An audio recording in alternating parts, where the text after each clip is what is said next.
This podcast is supported by FX's English teacher. Last year's critically acclaimed series returns to follow Evan, Gwen, and Marky as they vie for their students' divided attention. See why Cosmopolitan called its premiere season a masterclass of comedy, while Glamour raved it's the year's funniest and most heartwarming new comedy series. FX's English teacher. All new Thursdays on FX. All episodes now streaming on Hulu. For a limited time at McDonald's, get a Big Mac Extra Value Meal for $8. That means 2 all-beef patties, special sauce, lettuce, cheese, pickles, onions on a sesame seed bun, and medium fries, and a drink. We may need to change that jingle. Prices and participation may vary. How do you top your love for your cat? With a cascade of decadent, savory gravy over a mouth-watering mousse pate. Fancy Feast gems. 2 gourmet pâtés in one convenient pack. Simply peel and plate to reveal a pyramid shape that makes eating delightful and pamper her with an experience as extraordinary as she is. Turn the everyday into the extraordinary with Fancy Feast gems. Purina believes no one should have to make the impossible choice between their own safety and their pets. But nearly half of domestic abuse survivors delay leaving because they can't bring their pets with them. Through the Purple Leash Project, Purina is helping create more pet-friendly domestic violence shelters so survivors and their pets can escape and heal together. Visit Purina.com/purple to learn more. This episode is brought to you by Indeed. When your computer breaks, you don't wait for it to magically start working again. You fix the problem. So why wait to hire the people your company desperately needs? Use Indeed's sponsored jobs to hire top talent fast. And even better, you only pay for results. There's no need to wait. Speed up your hiring with a $75 sponsored job credit at Indeed.com/podcast. Terms and conditions apply. Tom, would you eat British pub food for an entire year, even if it meant you contracted scurvy?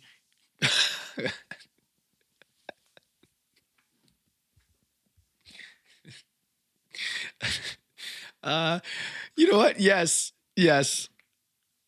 No, the answer is no. The answer is God, no.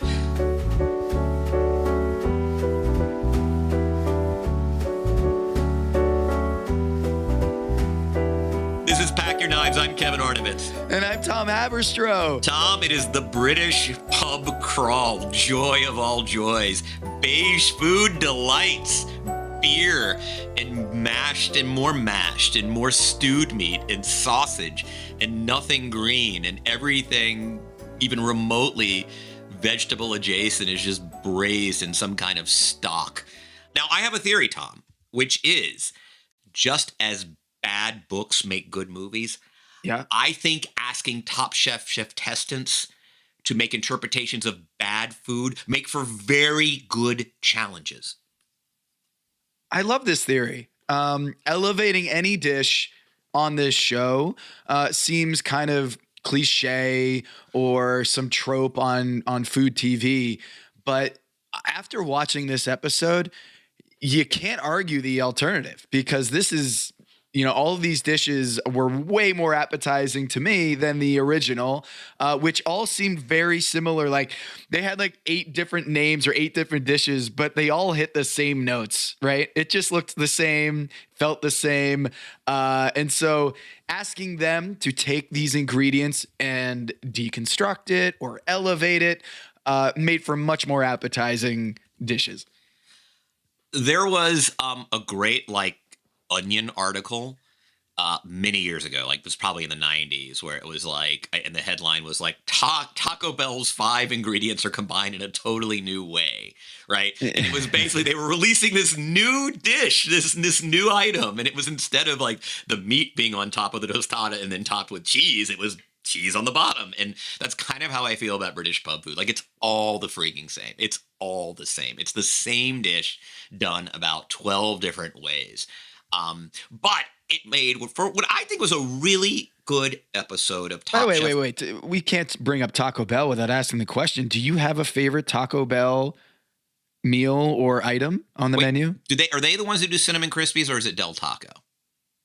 I think they do. I don't know if they call it Cinnamon Krispies, but Okay. I think they have a churro on the menu. Yeah, I was never a huge Taco Bell guy. It wasn't born out of snobbery or anything else. I just would always like I'm one of those people, I think, growing up where I would take an Arby's over a Taco Bell 10 days out of 10. You know, Okay. it wasn't. I just want to make sure it understood. This is not an this is not a classist statement. I just of sort of fast food. Like I kind of like a grill broiled burger or a roast beef was always my choice. Like I grew up in the South, right, Tom? So I mean, why would you ever go to Taco Bell if you could go to like Crystal? Yeah, or Seriously. Popeyes or Bojangles. Cookouts, Bojangles. Yeah, you've got a really nice menu of fast food places in the South, and I'll throw this one in because in college you felt kind of VIP when you went to Taco Bell and you would order off the menu, so off menu items that were used to be on the menu, and you'd go up and you'd say, "Can I have the cheesy gordita crunch, please?" And they would be like a knowing nod, just like, "Sir, yes, sir." And then you would just get your nice cheesy gordita crunch, even though it's not on the menu. So, but even though it kind of probably is on the menu, Tom, just in some other form with the exact same ingredients, correct? It's actually just a different name. It's just a taco supreme, whatever it is, right? Like what I thought was a really cool off menu. Like, ooh, I'm so cool. I'm getting an off menu thing. They're just like, this idiot thinks that we don't have this on the menu. We just called it something else. So I like fire sauce from Taco Bell, cheesy gordita crunch. But you know what?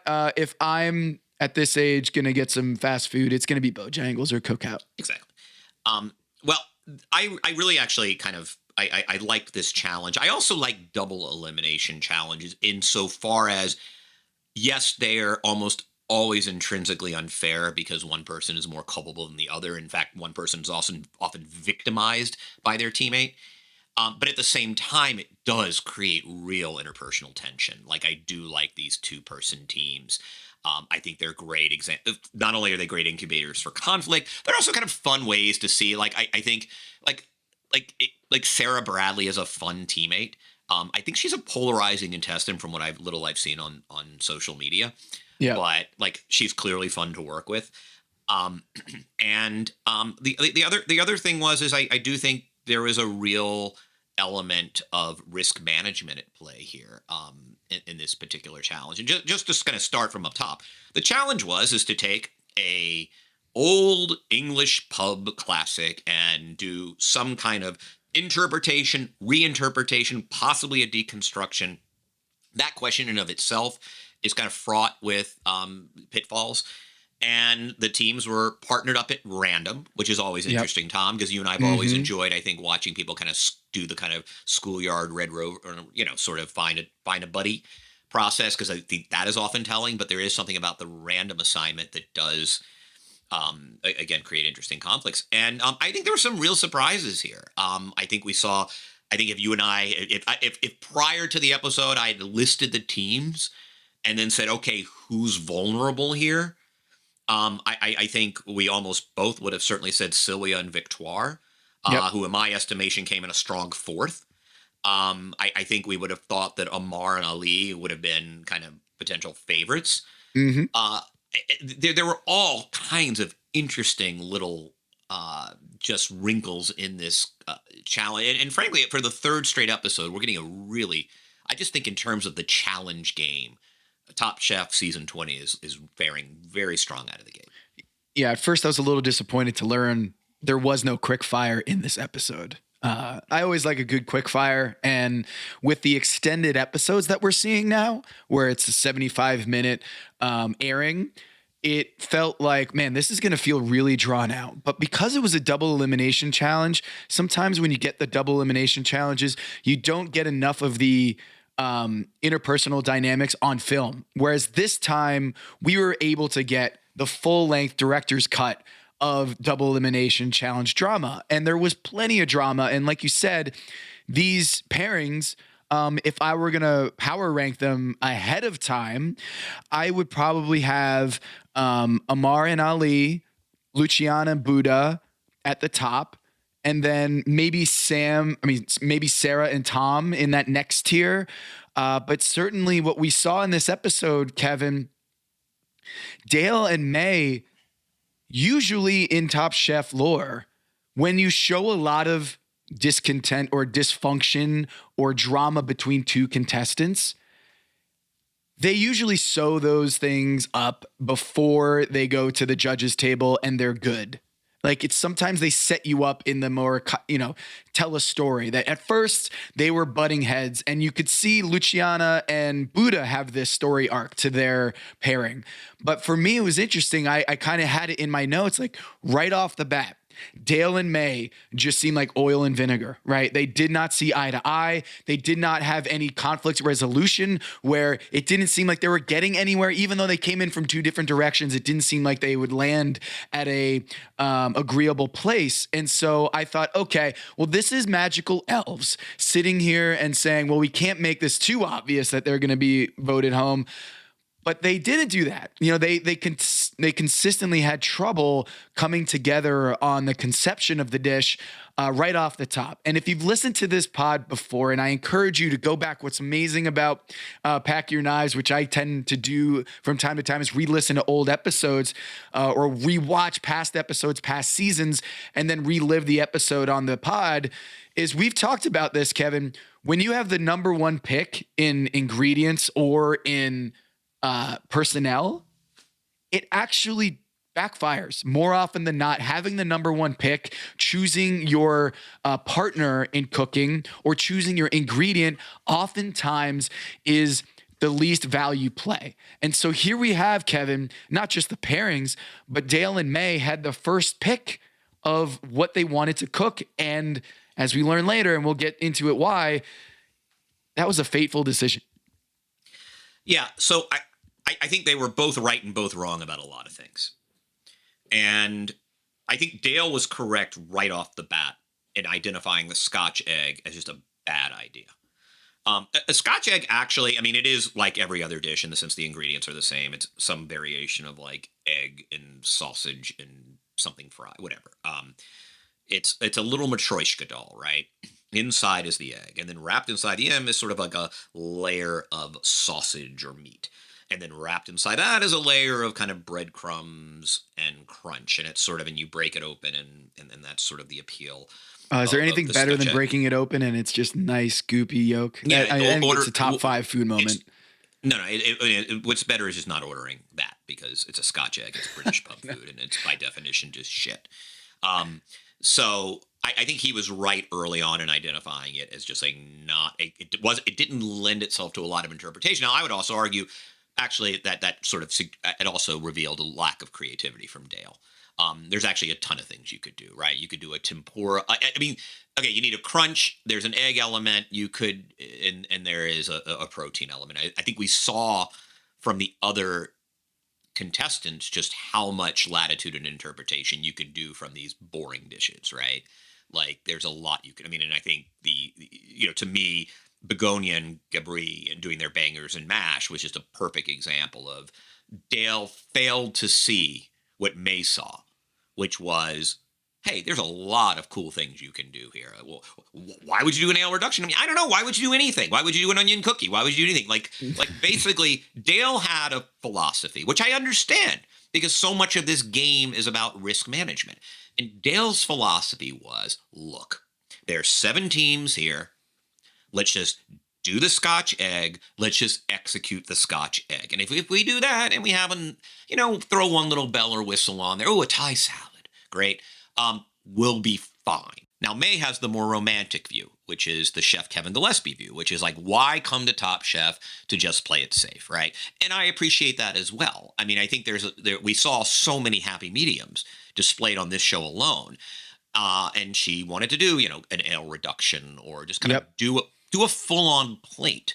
And, ultimately Dale, it's like they both deferred to the wrong people at the wrong moment. She should have deferred to Dale on the choice of the overall dish. He should have deferred to her judgment on, hey, this is Top Chef All-Star 20.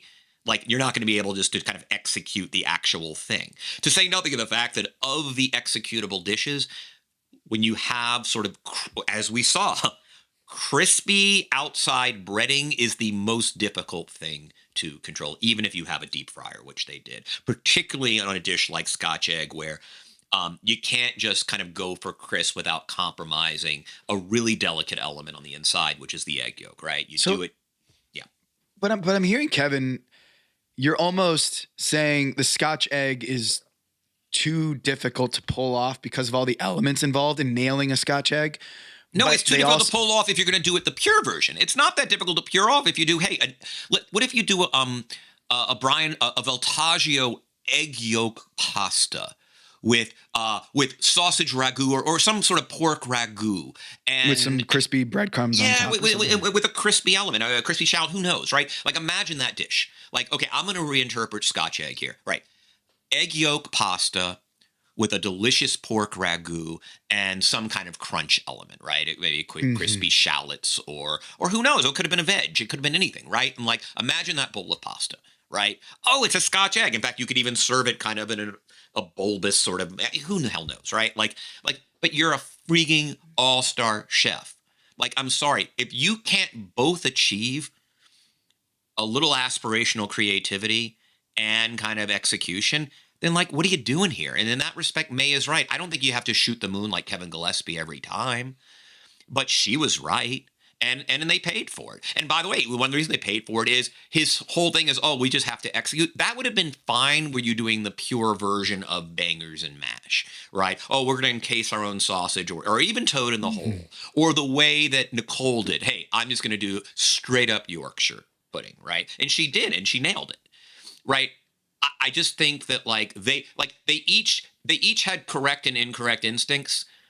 She had the worst instinct in the sense that let's do Scotch egg, which is like, no, that's the one I'm running away from. But at least May, I think, had the gumption to understand that, like, look, if we can do a reinterpretation and we do not need to fear this. Like, he played scared. And again, I'm a more of a pragmatist on the risk management, particularly early in a season when, hey, you don't have to outrun everybody. You just have to outrun the bear. You just have to outrun 7th place, right? Yeah. But I'm really mad at Dale because I've been impressed with him up top. I think he had a strong first 2 episodes. He's a good chef, but like, I'm sorry, he was a freaking eunuch and brought a great competitor in May down with him. Yeah, and I noticed at the judges' table, he spoke a lot and was controlling the narrative, controlling the discussion with the judges. And I wrote it down. Just, is May gonna talk here? Is he gonna allow May to speak up? And look, this might be an edit thing. Maybe May did talk a lot more in the judges' table and the back and forth. But then she finally spoke up and she said, well, I was going for more of a deconstruction, or Padma was kind of leading her to say like a deconstruction. And then Dale said, we didn't talk about the deconstruction. No, we didn't talk about it because you freaking cut it off right at the table at the pub. Like, it was already decided. Let's just play it, let's just, execute the Scotch egg. Right. Yeah. The reason you didn't talk about it is you wouldn't entertain the conversation, dude. And also I think there's a problem a little bit with just language barriers is like, yeah, she didn't say deconstruct, but that doesn't mean that she didn't allude to a deconstruction concept, right? So we don't have to get into semantics here about whether she said the word, but her vision was very much a deconstruction. And so I think this was tough because at this stage of the game, like you said, when you're paired with someone that you don't have chemistry in, these conflicts can arise a lot more easily and readily, and the friction can be damning. And for Dale and May, they never got off on a good foot. They played it up a lot in the car on the way over in the BMW where they're just not speaking, and you might as well put the audio of the crickets going in the back seat. That to me was clearly they were not on the same page, and they were set up to fail from the beginning when they ended up landing on the Scotch egg, which again, like, they really went for a high floor here, and it was their undoing. Is right. Going for something like very specific, like, all right, we're going to cook this Scotch egg in Thai style. It was actually the opposite of a high floor. It was actually high risk. I mean, that was the irony. The irony is when you leave yourself vulnerable to a dish that can be taken down with a simple, it wasn't crispy, That's actually hard. The great thing about if you're going to do the Scotch egg, the deconstruction is the safer bet. You get out of the if we don't nail the crisp, we're screwed racket, right? Now you're in the, let's do something that has an egg element. Let's do like a fun duck yolk sort of over whatever you can do anything. You actually, in a weird way, deconstructing a Scotch egg is the way to make it safe, because when you don't deconstruct it, you leave yourself vulnerable to the whims of your deep fryer, right? Yeah. And like you don't want to do that. And it's a hard dish, as one of the judges said. Moisture is trying to escape that egg, and it basically penetrates from the inside out, and it gets to your breadcrumbs. I mean, look, it's nothing I would ever cook. Why would it's just whatever. It's just completely unappetizing food. But anyway, so I'm just angry. Also, both of those contestants are on my team, and I don't mind if Dale laid an egg. But like the bottom line is May was taken down with him, and that upsets me because I was really hot on May. She's been really strong, and now she's got to fight her way through Last Chance Kitchen. Yeah, and I'm wondering, Kevin, the thought process, I think they were deciding between, correct me if I'm wrong, Dale and May were deciding between fish and chips and Scotch egg. Like they were debating which one to take. And to me, that's a dangerous game when you get into the fried game. Like you said, the batter has to be right, it has to be crispy. And when you're doing it for, the judges table, not getting a fresh, piping hot, crispy, nailed, crunchy batter, it's gonna be your downfall. And so to me, they botched that from the very beginning. And look, Tom and Sarah were next. They go with the shepherd's pie. Charbel and Nicole go with the Sunday roast. Luciana and Buddha go with fisherman's pie, which is just, of course, Buddha is going to go for the fisherman's pie and be able to do an amazing dish. And we'll talk about them in a bit. Amar and Ali do the fish and chips with the 5th pick. Gabri and Begonia go with bangers and mash, which is what Begonia was like, what is this? I don't know about this. It seemed like that was going to be a rough combination for them. And then at the end, your girl Sylvia and Victoire go with the toad in the hole with the last selection of the pub food draft. What are your thoughts on that? Yeah. Has there ever been anybody happier in this universe than Sylvia getting to do British pub food? She finally got her precious humble potato.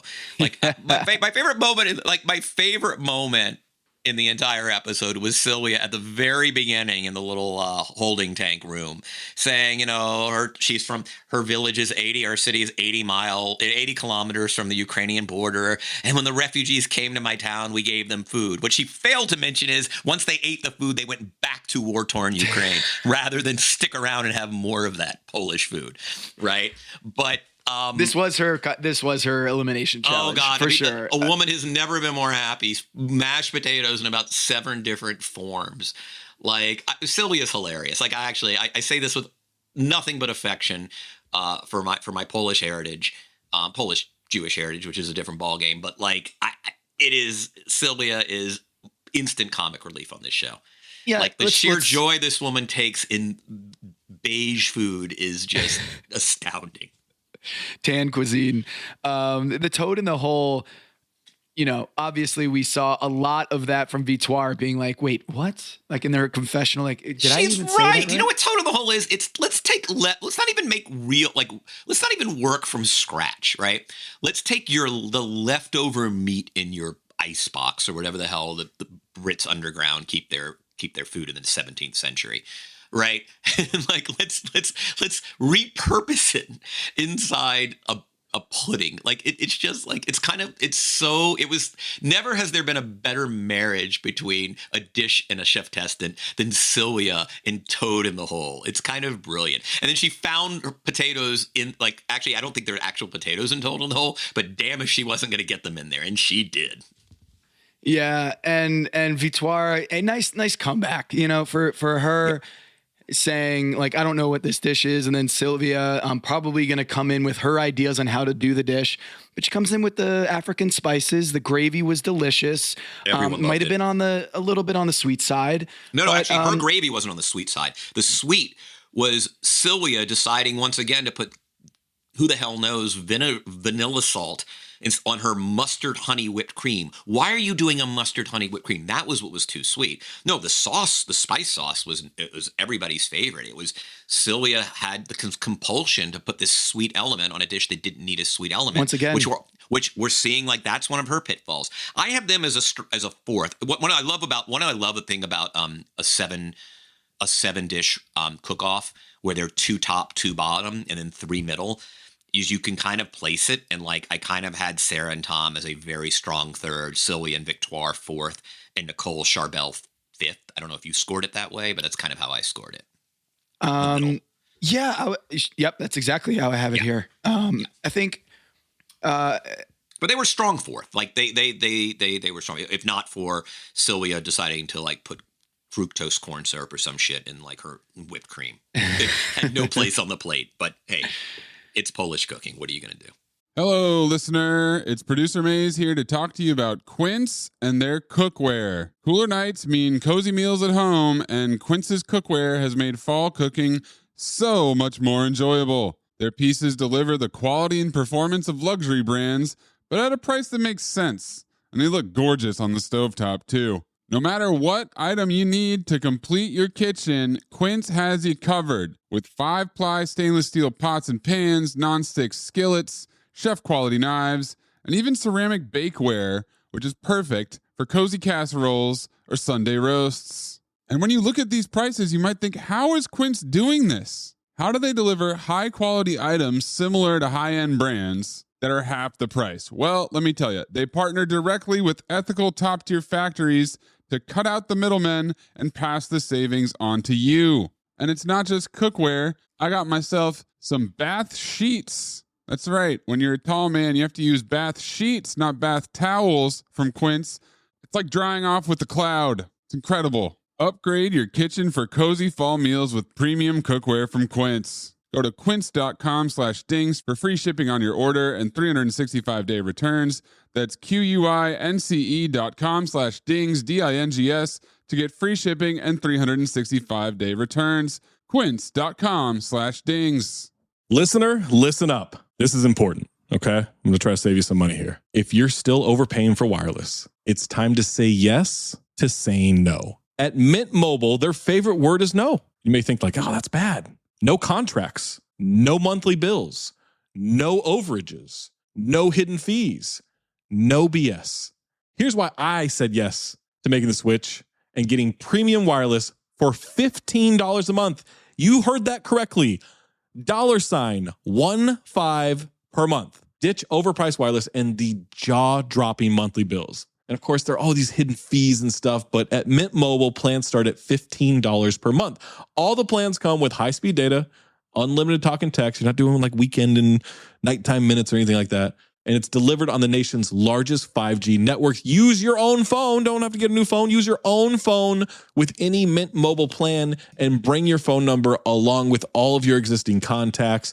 I switched months ago. People have asked, did you actually switch? Yes, I actually switched months ago. And I don't know what to do with all this extra money. I've cheated the system here. I've rigged something. This is an Ocean's 11 situation where I'm stealing wireless from Mint. That's how good a deal it is. Ready to say yes to saying no? Make the switch at mintmobile.com/dings. That's DINGS. That's mintmobile.com/dings. Upfront payment of $45 required, equivalent to $15 per month. Limited time new customer offer for first 3 months only. Speeds may slow above 35 gigabytes on unlimited plan. Taxes and fees extra. See Mint Mobile for details. Hello, listener. It's producer Maze here to talk to you about Kindred. Now, close your eyes like Owen Wilson during a job interview and imagine a way to travel that feels personal, comfortable, and connected without the price tags and the sterile feelings of hotels or short-term rentals. Now open your eyes and stop using your imagination because Kindred has made it very real. That's exactly what they do. Kindred is a members-only home swapping network. It's not a hotel. It's not a short-term rental. It's a smarter way to travel where each stay feels like home. Here's how it works. With Kindred, your home is your ticket. You earn credits by hosting fellow Kindred members, and then you use those credits to stay in over 220,000 homes in more than 100 cities worldwide. There are no hotel costs or rental fees, just the credits that you've earned. Every stay comes with white glove service, 24/7 trip support, and $100,000 in host protection. Make it easier for you to travel and enjoy yourself and not worry about details. I've used Kindred and I found an amazing home for a weekend getaway in an idyllic location with amazing views and great ambiance. It had everything I needed. And the best part was, it cost me $0. So apply now at livekindred.com and use code DINGS to join for free. Plus, you'll earn 5 nights of travel credit just for signing up. That's right, that's 5 whole nights for free at livekindred, KINDRED.com, code DINGS, DINGS, livekindred.com, code DINGS. This episode is brought to you by 20th Century Studios' new film, Springsteen, Deliver Me From Nowhere, starring Golden Globe winner Jeremy Allen White and Academy Award nominee Jeremy Strong. Scott Cooper, the director of the Academy Award-winning movie Crazy Heart, brings you the story of the most pivotal chapter in the life of an icon, Springsteen, Deliver Me From Nowhere. Only in theaters October 24th. Get your tickets now. Wish you could become a morning person? You know the type, up before the sun, early morning runs, first one to the office with donuts and a smile. How do they do it? Easy. With the new Galaxy Watch 8, sleep tracking and personalized insights from Samsung Health help you improve so you can wake up to a whole new you. One who, dare I say it, skips the snooze? It's possible. Train your sleep with Galaxy Watch 8. Learn more at Samsung.com. Requires compatible Samsung Galaxy phone, Samsung Health app, and Samsung account.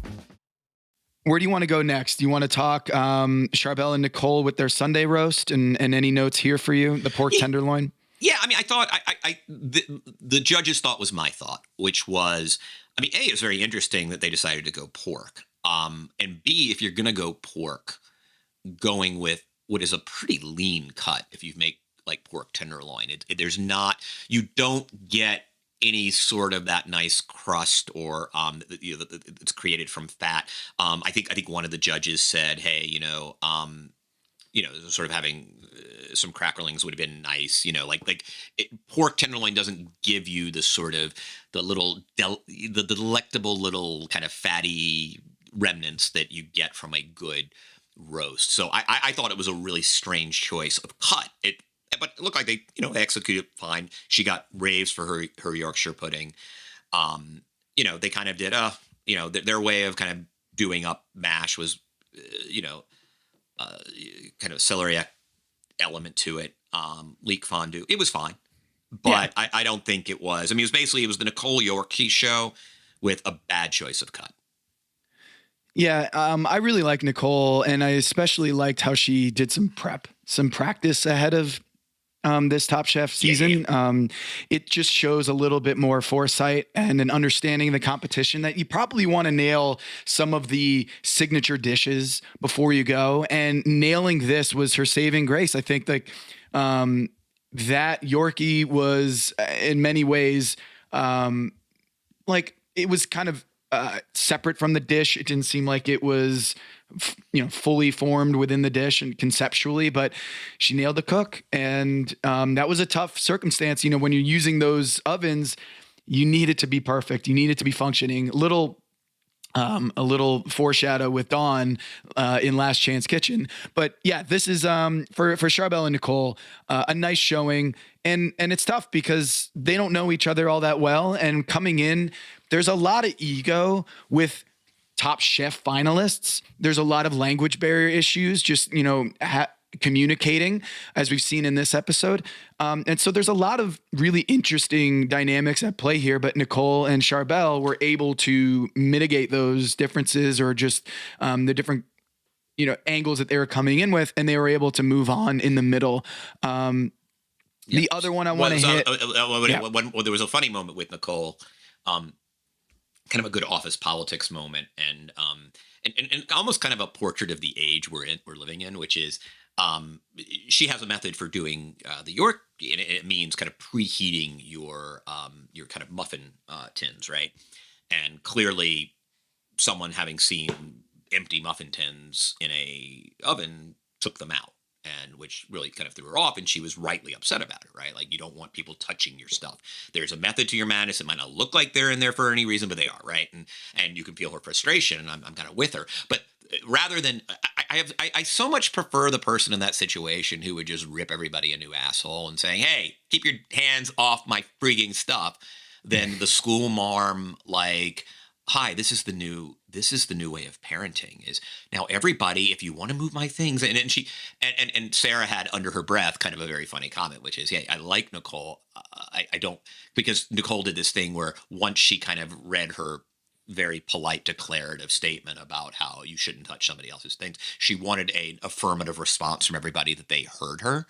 And of course, no one's answering because everyone's on the clock and everyone's cooking. So, everybody, guys, or whatever she said. I forget what she said, but no one answered. It was just like a man kind of yells into a cave, and it just echoed, and nobody, and then there was nothing coming out, and it just reminded me how much I prefer people who are just sort of like, hey, like I like what Luciana did last week, which is get really pissed off. Let everybody feel that pissed offness. They got the message, and everybody move on. She wanted an affirmative response from people who were trying to work under the constraints of a time clock. She wanted receipts, She wanted receipts of. In the process of being nice, she was actually just insufferable, right? But I like Nicole, and she was right to be upset. I think she was right to call it out and say, "Heads up, everybody."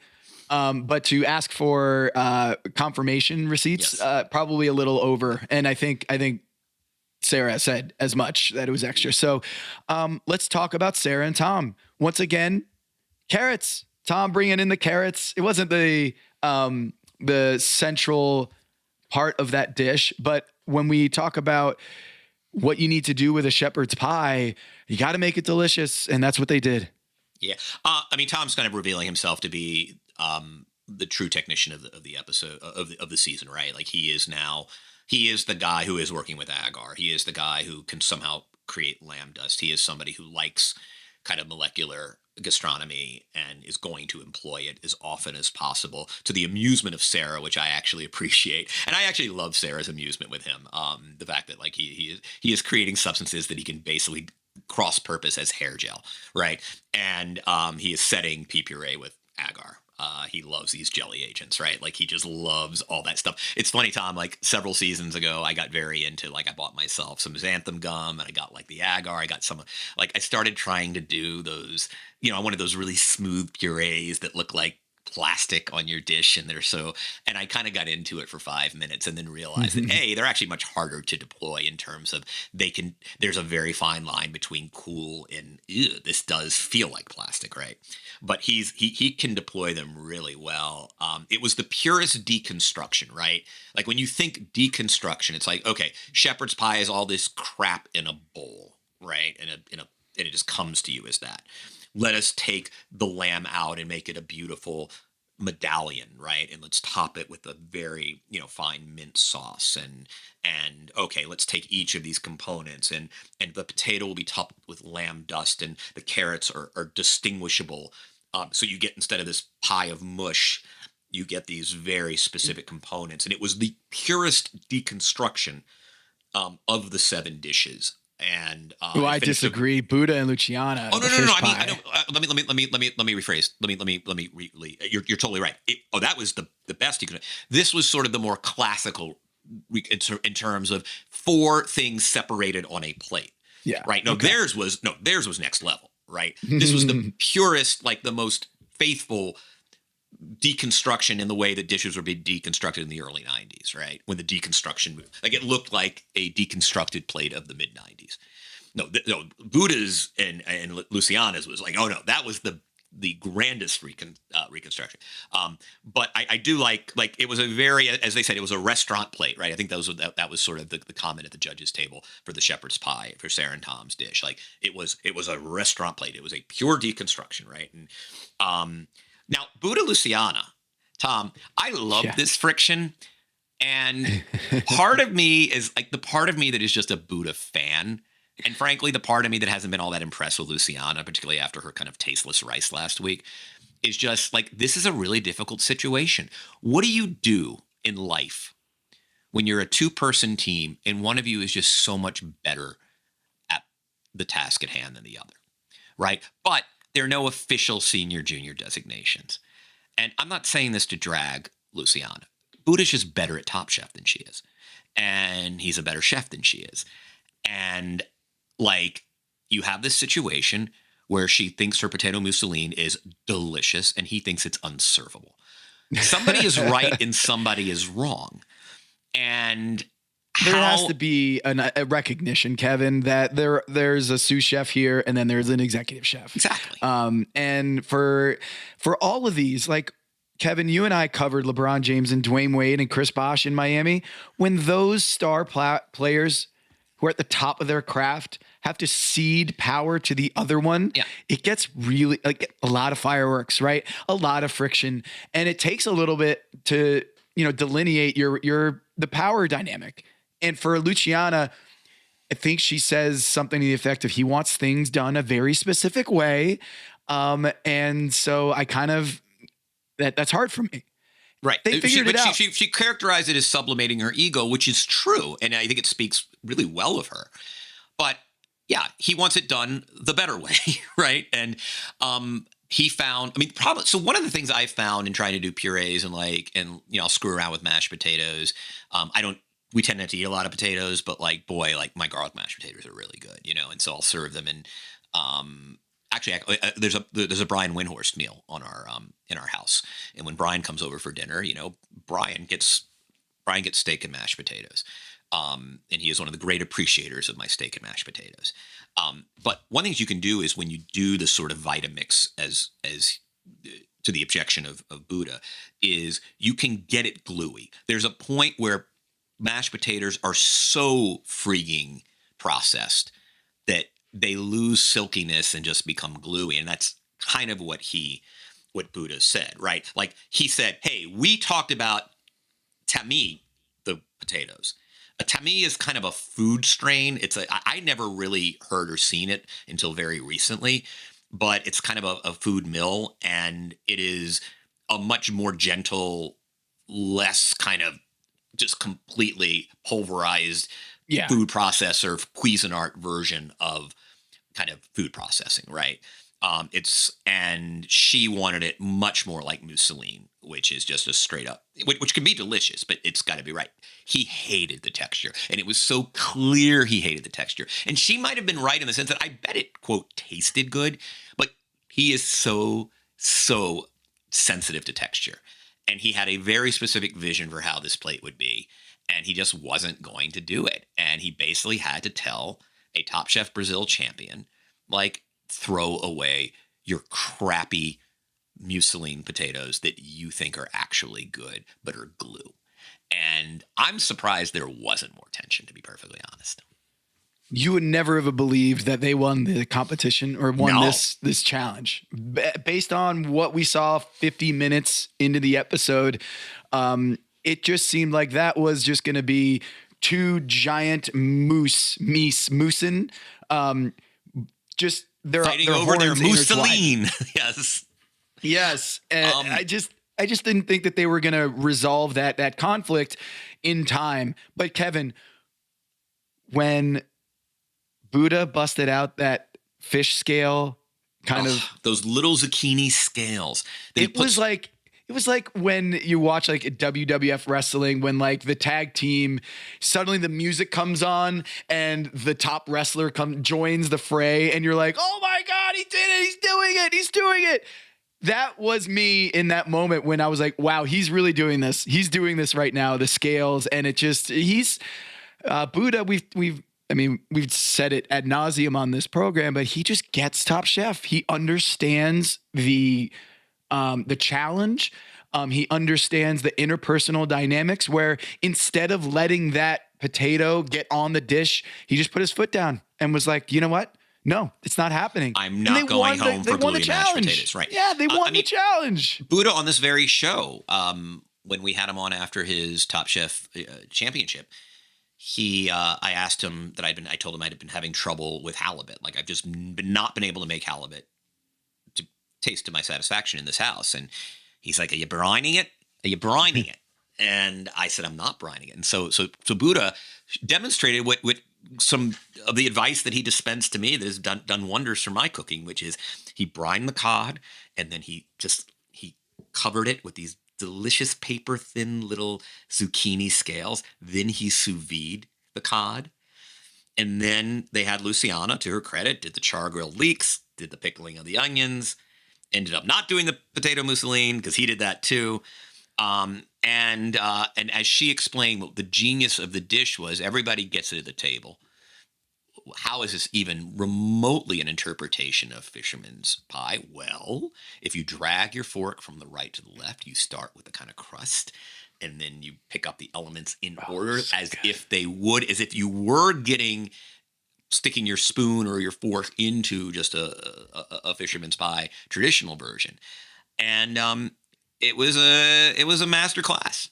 It was a master class, and as you said, I mean, it's not even a deconstruction. It is a transformation, right? Like that was, honestly, it might go down as one of the dishes of the season. I mean, who can top that? But you're right. We saw the tension with two different teams, and one of these teams resolved it by basically executive fiat, and one of them never resolved it and ended up going home. So I thought I love the whole Luciana Buddha dynamic.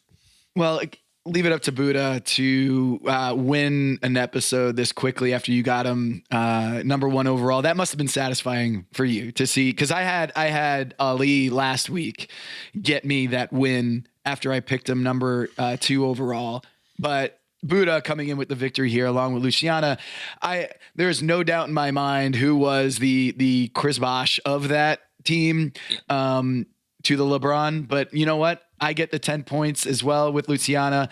And I think let's just touch real quick on Begonia, who was my number 1 pick. I love her, by the way, on Tom, the draft. I might have to make you a block. I mean, I don't know. I imagine she might not even be available, but boy, she is one of my favorite contestants in recent years. I thought she'd be like a joyless machine, but she has a real tender side to her that I really didn't see coming. First of all, I mean, praise ye Gen X. It's nice to see older competitors on this program because they do have a certain grace. I think to a lesser extent, I mean, Gabri was definitely the sous chef there. I think he is a far greater contributor than Luciana. But Begonia. Have you seen a duck on a boat, by the way? I've never seen a duck on a boat. Like, have I seen an actual animal duck on an there actual was boat? Gabri was explaining, like, he was using an analogy of a duck on a boat. Have you ever seen a duck on a boat and how they walk? And I was like, no, but that's an amazing visual. He's funny, man. I like Gabri.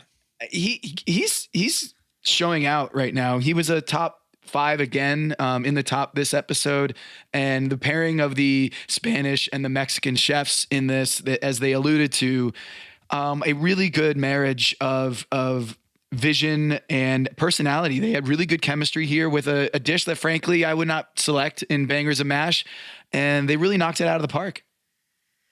Yeah, they did kind of what, I mean, you kind of go back to if you want to go back to the Scotch egg comp, I mean, they did what you do with a somewhat inscrutable British pub item. How would you even deconstruct Bangers and Mash? And the answer is you kind of reimagine the protein.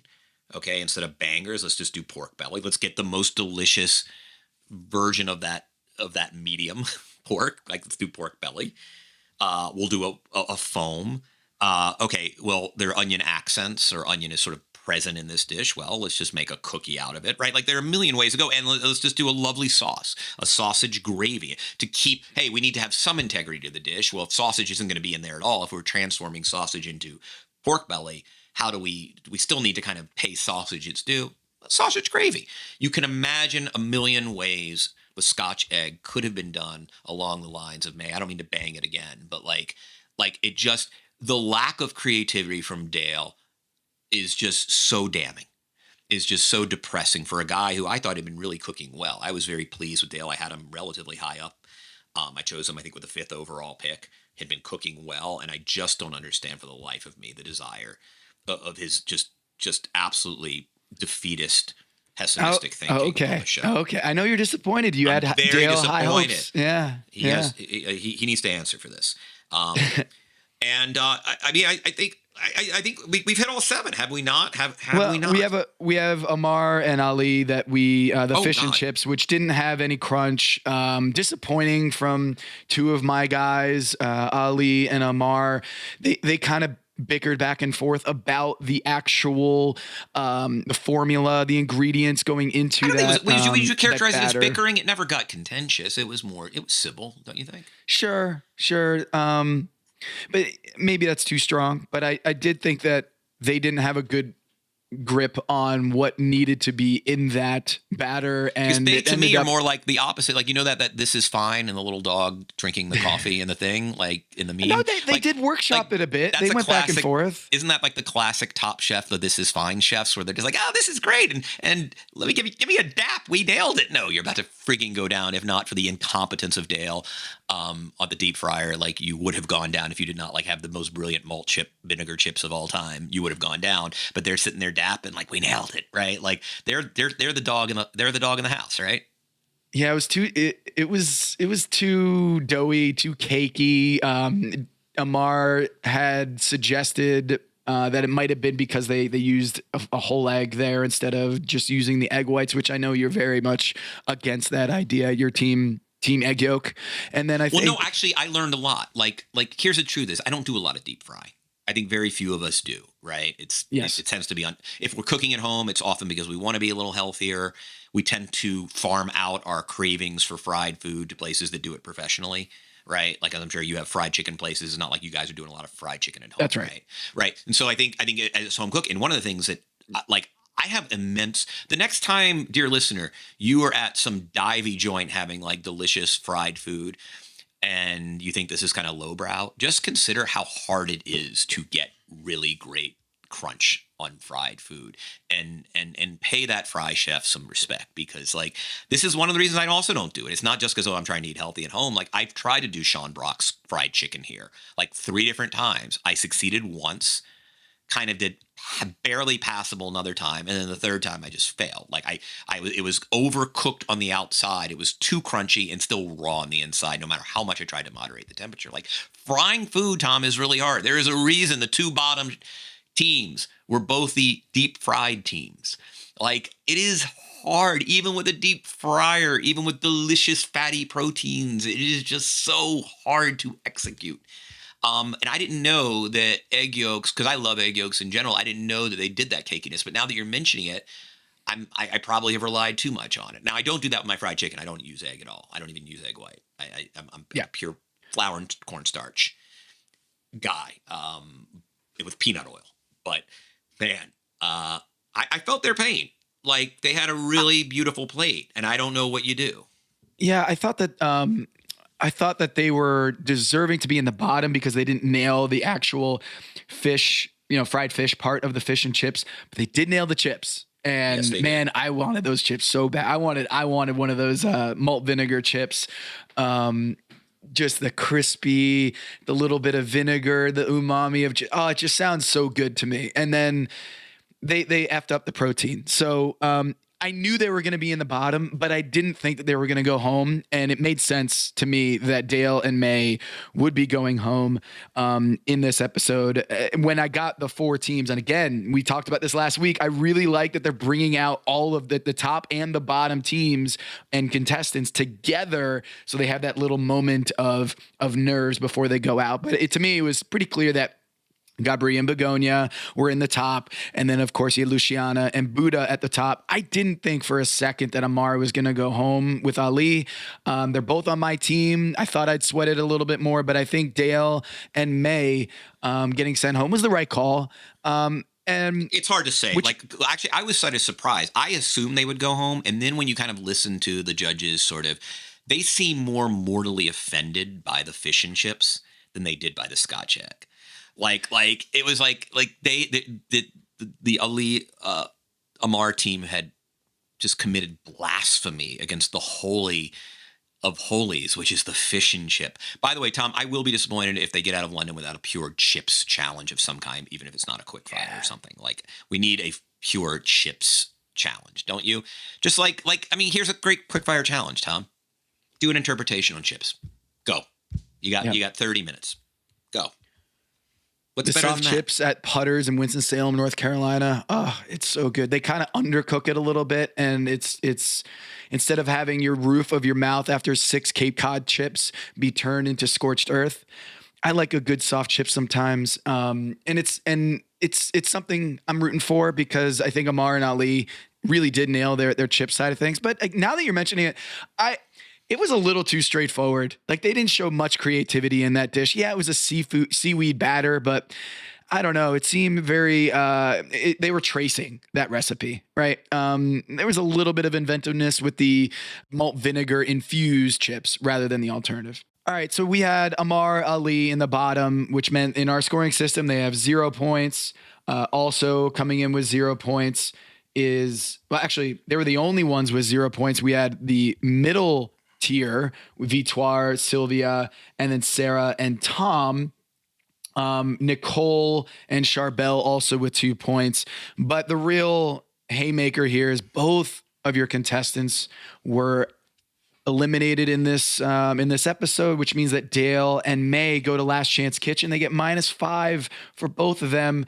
And then I get the 10 for Luciana. You get the 10 for Buddha, which means that coming into Last Chance Kitchen, I had a 10-point lead, which closed the gap a little bit after Last Chance Kitchen. For those who have not watched Last Chance Kitchen, it's a fun little 10-minute segment. We really enjoy it. Tom with kind of like a little quick slap on the wrist and just like, what were you thinking on that dish? And then they, explain it a little bit more. And then they go back and have a themed cook-off in Last Chance Kitchen. And we have Dawn versus Samuel. Samuel just came onto the scene in the first episode and gets sent home for just having too much shit in his shrimp. He had shitty shrimp, quite literally. Excuse my French. And then he comes in and with Dawn, and they have to recreate a finalist dish that they had in the previous season. Dawn had, let me just get my notes out here. Dawn from last season had the lamb tartare, which she had to reinvent. And Samuel had the miso salmon, and he had 10 hours of quick cook time. Dawn had 5 hours. And Tom said, too bad, we're going 30-minute style here. And you can use any of the ingredients on the table, which was interesting, is I think that Dawn and Samuel were resourceful in that they were going to use the other person's ingredients as well as their own. So the Samuel Dawn matchup here, Kevin, your thoughts? I think Dawn, and it's counterintuitive to say it, but is going to be a great Last Chance Kitchen person, because one would think, okay, the last place somebody with time management issues wants to be is in Last Chance Kitchen, where time is at such a premium.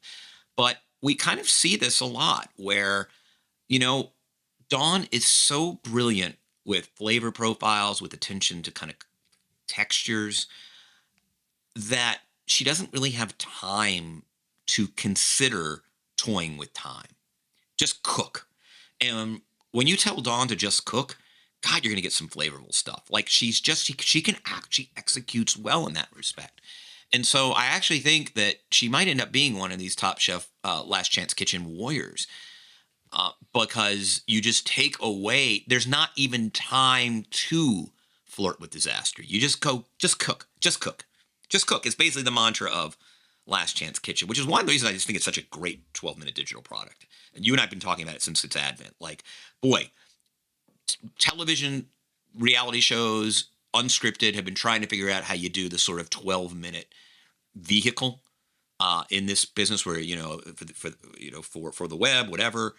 And Bravo and Top Chef nailed it with Last Chance Kitchen. It continues to be a really pleasant 12, 13, 14-minute thing.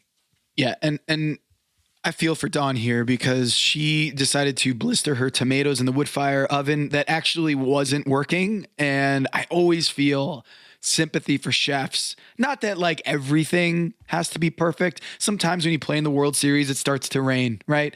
But when you are given appliances, it's tough when they actually aren't functioning. And so when she puts away the tomatoes into the oven, comes back and they're not cooked, she had to improvise, and she ended up doing a tomato salad with the shito with that, and the pan roasted lamb saddle, and then with the breadcrumbs on top.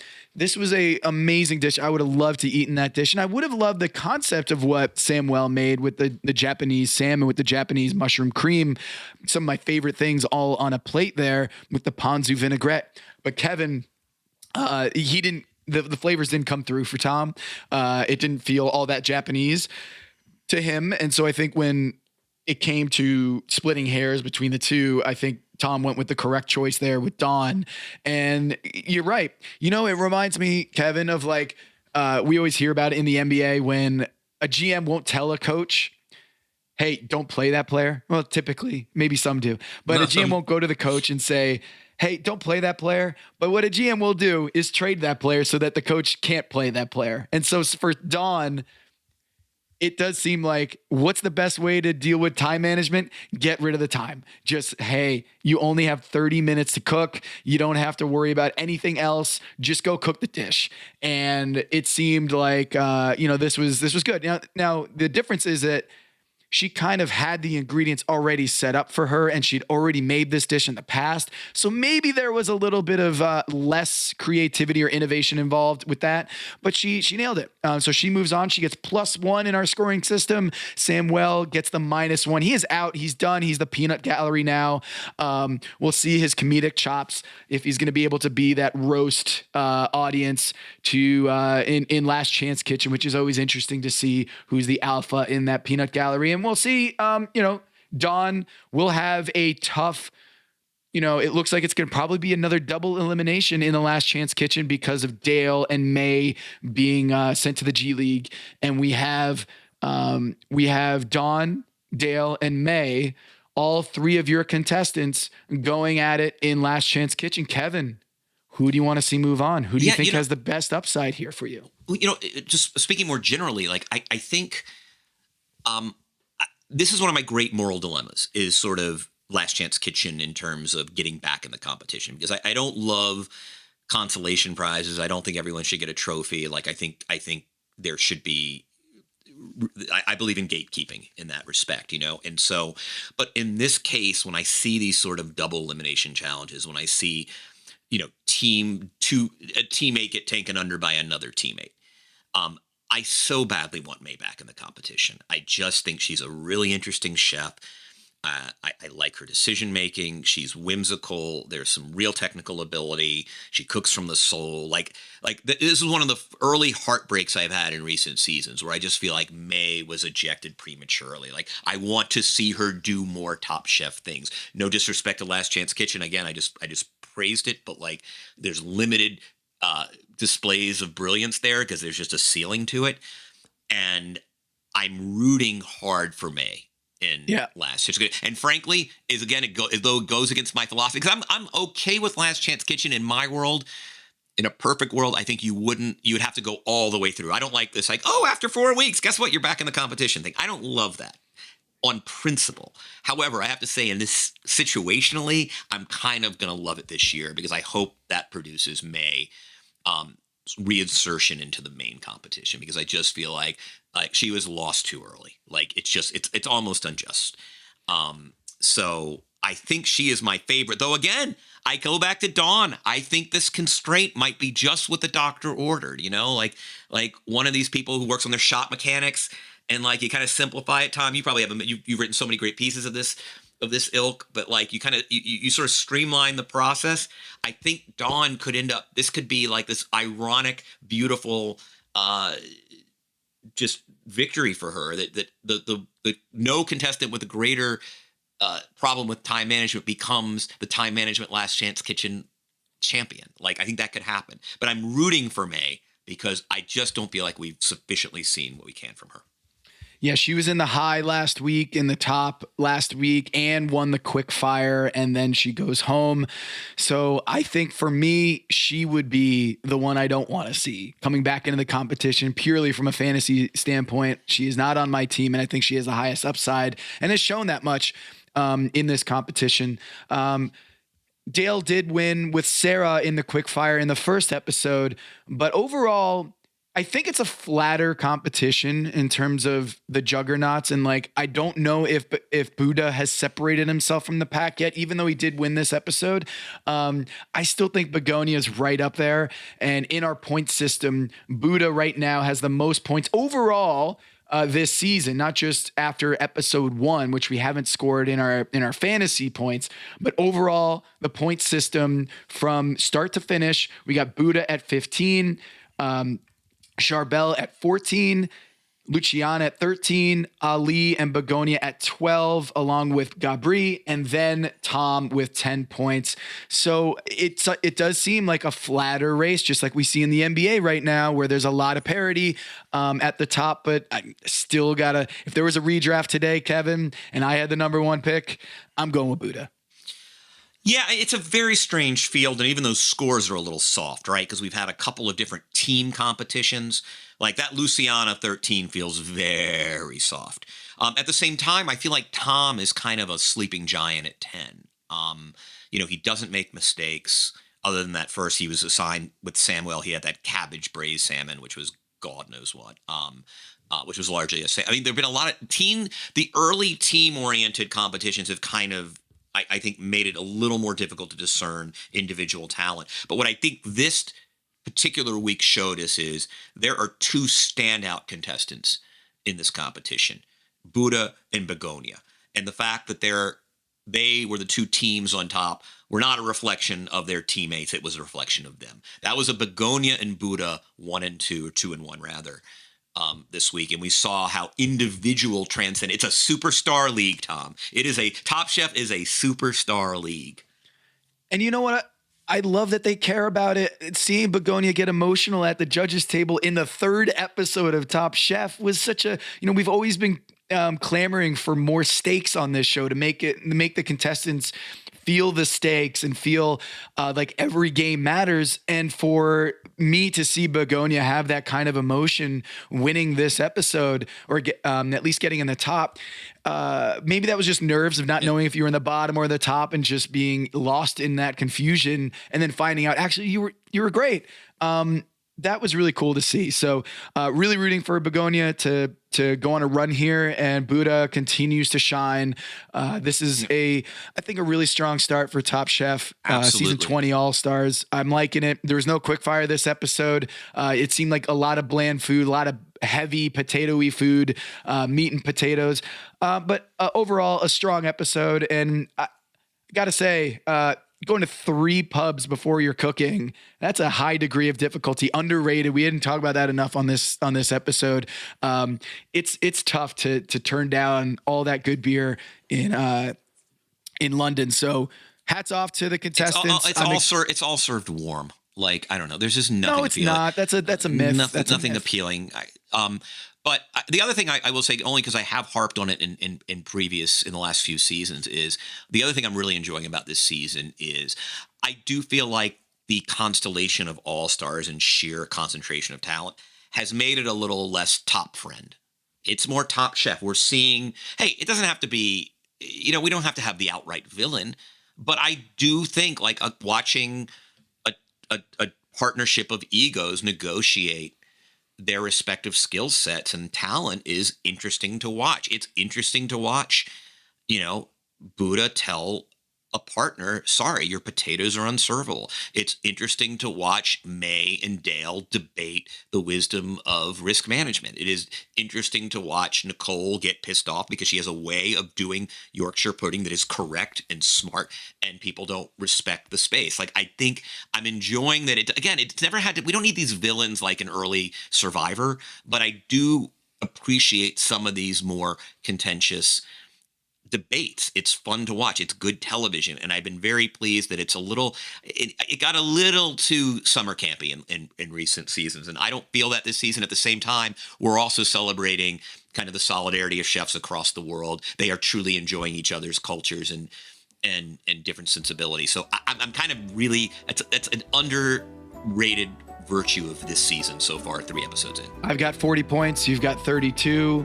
Separating myself a little bit here, but any given Sunday, Kevin. Any given Sunday. For Tom Haberstroh, this is Kevin Arnovitz, and this is Pack Your Knives.